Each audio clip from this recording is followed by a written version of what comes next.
Well, he warned her ahead of time that once she did not have a guide, he guided her, but once he answered her prayer to give her a spiritual mentor, that she must obey him.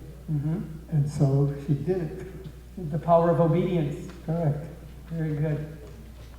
And also another dimension, as you know, church, the voice of the church, Christ said to his apostles, he gives them the keys to his kingdom. And so we have a biblical basis for the fact that the Lord Jesus entrusted his authority to his disciples, to his apostles.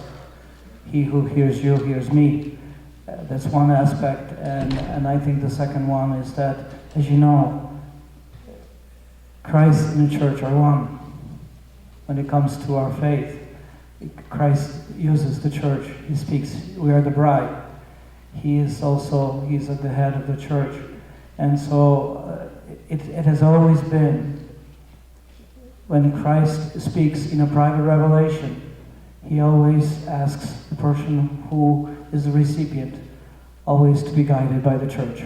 And to this very day, every private revelation is approved by the church. He allows the church, he gives the responsibility of the church to recognize what is proper, what is authentic. So, it's a matter of humble discernment, isn't it? When we're Saint Faustina, like anyone, we need to discern: is this the authentic voice of Christ, or is it maybe mixed in with something of my own in here? Because that can even happen to saints sometimes, right? Some of their own personality, psychology can get mixed in with revelation. So out of humility, she submits herself to the voice of Christ in the church. Because was she sure Christ was speaking to her?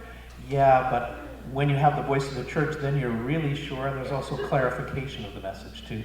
Well, we should recall that episode that she recounts in the diary. Jesus told her, when I was a child, I obeyed my parents in Nazareth. Later, I obeyed my torturers, and now I obey my priest. So you all have to remember that.